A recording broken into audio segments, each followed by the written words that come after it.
Welcome into the 15-minute weather. I'm meteorologist John Zeigler alongside meteorologist Courtney Aitken for a very rainy Monday. And you work this weekend, and it's kind of a washout that's started to set up here for today. Yeah, I mean, it was interesting watching it yesterday, too. It was almost like this waiting game, like, when's it going to get here? Because it set up out to the west, and then it took a little while. Getting kind of heavy at times. I was like, okay. But even around midnight, it wasn't really here yet.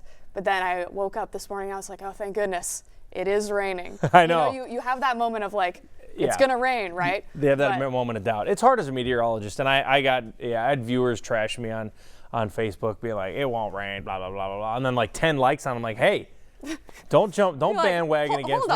Hold on now. So like, obviously human nature is to like trash these people. But then at the same time, you're like, is it going to rain? Mm-hmm. You start like doubting yourself as a meteorologist. So the setup here is absolutely perfect. And by the way, I didn't trash any people online. Good for you. Disclaimer. I know you wouldn't anyway. No, I'm kind. I teach my kids kindness. But no, it's interesting because I can see that the public's been damaged, right? Because you get a lot more and more hate mail when there's a lot of busted forecasts or a severe threat. You don't get anything. So I could see people really wanted the rain this time, and we're getting it. Yeah, and it's beneficial too. I think it's we have the green up for sure underway, but I think that this will just boost it even more. So that's good. We've had a couple days here and there, I feel like maybe over the past 2-3 weeks with high fire danger. So it's good to mitigate that as well. And then since we're getting so much rain here this morning, it's raining as we speak, I think that we'll probably be looking at a much lower severe threat this afternoon. So it's good overall. I know it's kind of a pain to commute and you're like, oh, it's Monday and it's crappy out. But we need this. But we need it. Yeah. And I like the severe thunderstorm point. We did have a marginal risk. The SPC, Storm Prediction Center, cut that back.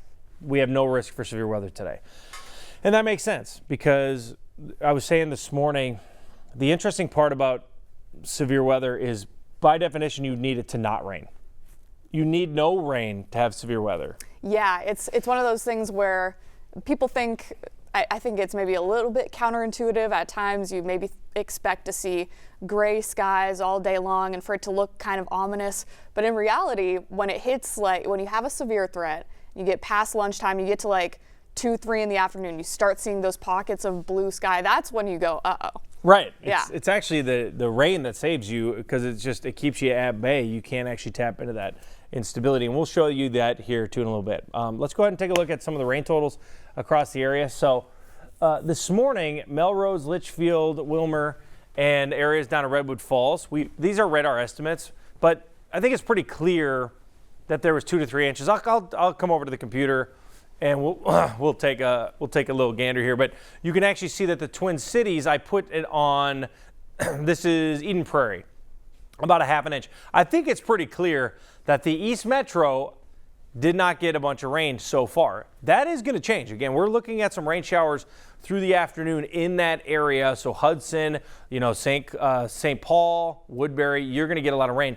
We do not need more rain out in the West Metro, and we're going to start seeing even Carver County start coming in at 2 inches. Carver, western parts of Hennepin County, all of Wright County, we're going to start seeing 2 inches of rain. And as you zoom in here, you can really see this is the overnight rain through the morning. Winstead 0.6, Buffalo 0.6. I'll just zoom in here so if you can see your community, what you've really seen so far.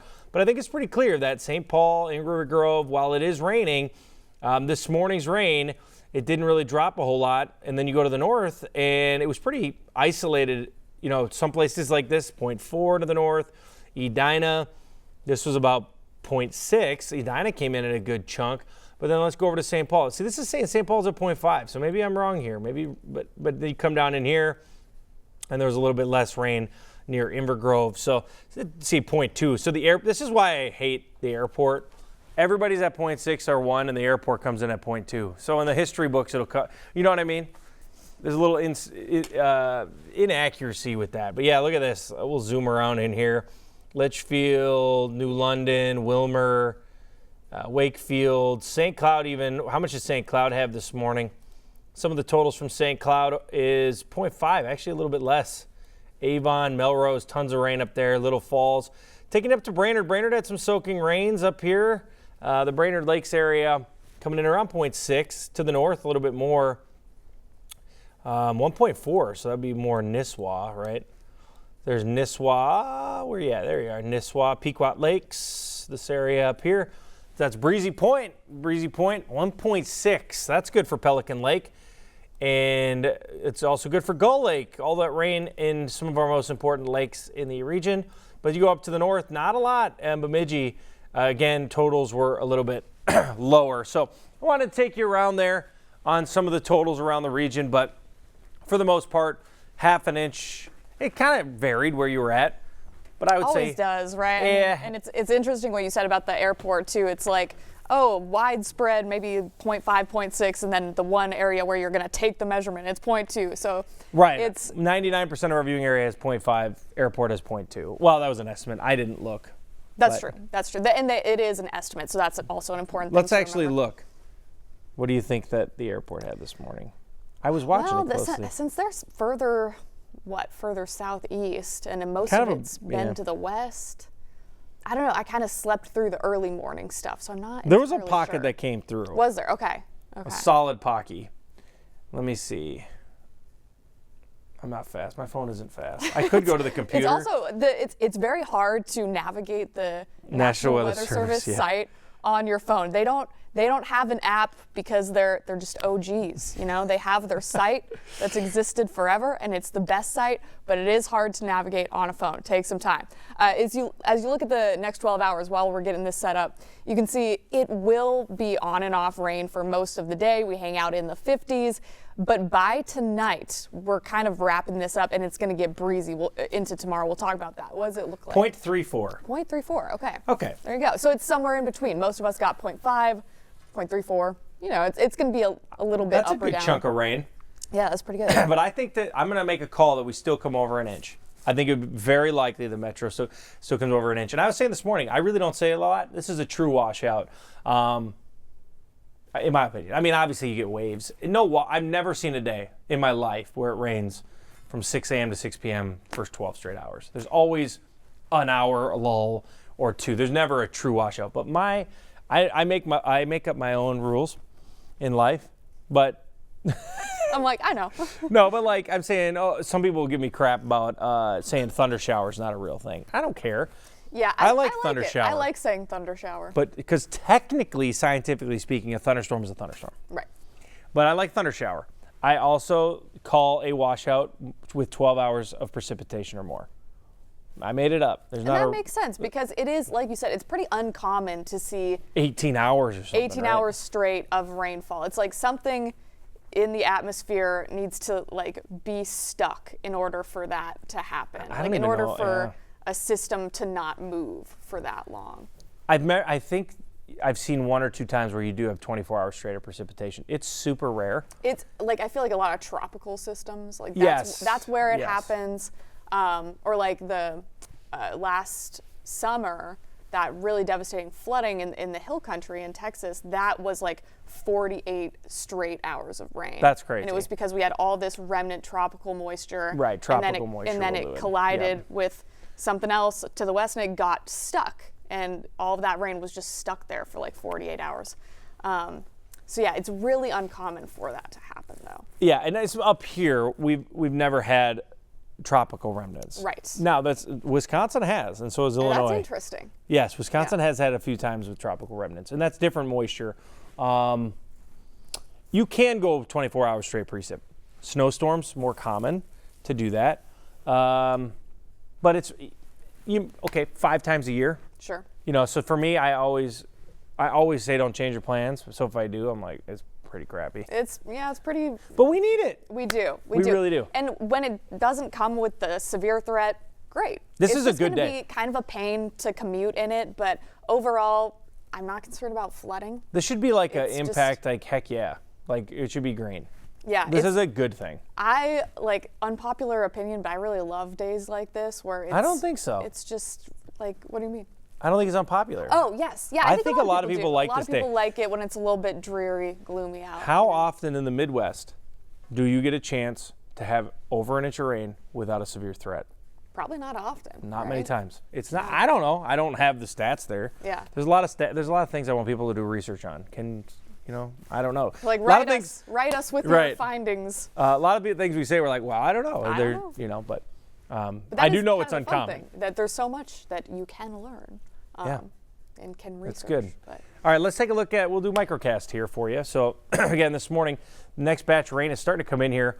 It's kind of on and off, hit or miss here through 11 o'clock, but the rain will pick up here noon to 1 o'clock. I mean, this is a lot of rain. Yeah, and I think the models have been kind of consistent with this too, picking up that batch after lunchtime that could be a little bit on the heavy side. So I'm curious to see how much that we will get there. play Yeah. out. But if it's anything like what Wilmer and Alexandria got, everybody could see 2 inches of rain here. Yeah. I mean, it's easily. a soaker today.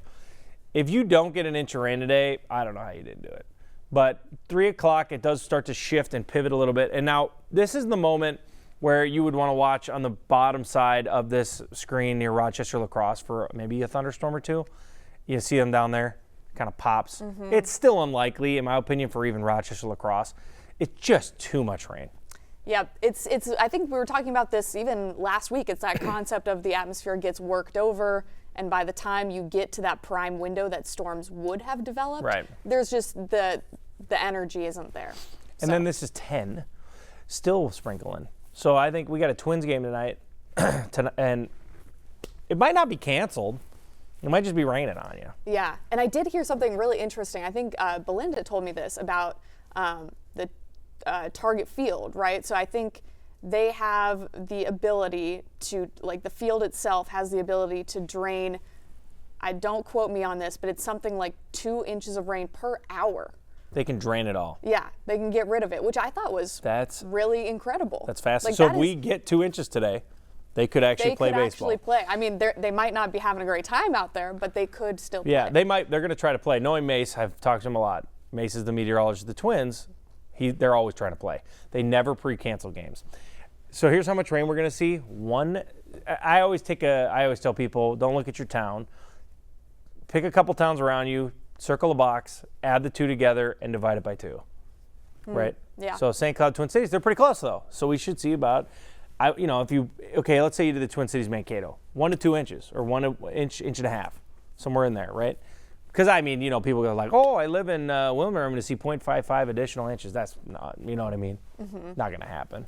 Yeah, that's a tough thing about having. It could be a quarter, it could be 3/4, but it does give you an idea. Right. But it does look like this next push is going north. Like Brainerd, Grand Rapids, everybody's getting this. This is a wonderful day. It is. It's great. It's nice. So here's that storm energy that's called CAPE in our atmosphere. Again, we're not going to have any of that. You got to have some. We're very, very low, if none. So you could see some rumbles from that, which we've seen. Best chance for rumbles will be in that shaded area. Menominee, Twin Cities south. Once you get north of the St. Cloud, it's unlikely. You could still have some elevated rumbles, but we're really looking for severe weather. Notice this stays in Wisconsin. I think it's pretty clear. 6 p.m. tonight, it's out of here. Our viewing area gets saved. You could see we've done, who has the most tornado warnings? Well, this was as of last week. Maybe Oklahoma does now after this past week. Oh, yeah. It was Illinois. It probably changed, but it was Illinois. They had from start of the year, right? It was start of the year to now, Illinois, and then right behind. Was it Wisconsin? I think it was Wisconsin, and then maybe Iowa or Oklahoma. Again, this has probably changed since, but yeah, it was not particularly close either. Illinois stood out with how many warnings. I can't believe, and there they go again. They got a tornado outbreak today. I'm realizing how, I lived in Madison, a lot more. They get so much more weather there, even in Madison, than here. 4-hour drive. It's just a totally different world. We'll get our chances in June and July, but they're different because the atmosphere is more tornadic now, and that is why we get tornadoes here in Minnesota, but not as many. And it's so interesting. I feel like I keep on saying this, but I truly had no idea that Wisconsin was so active. It is, yeah, because those systems come into Iowa. Iowa is kind of the Oklahoma of the upper Midwest, right? Okay, all right. And then I think that they would be like Missouri and Arkansas. Okay. Missouri and Arkansas have tons of storms. But they get more of the complex line segments, QLCS stuff. Mm-hmm. Got a lot of that. The supercell tornadoes are in Iowa. All right, there you go. There you go. So today, rainy, enjoy it. It's a good thing. We'll clear out tomorrow. You will notice it's also going to be really windy tomorrow. But the rest of the week, it'll be cool, but it'll be pretty nice, a little bit below average.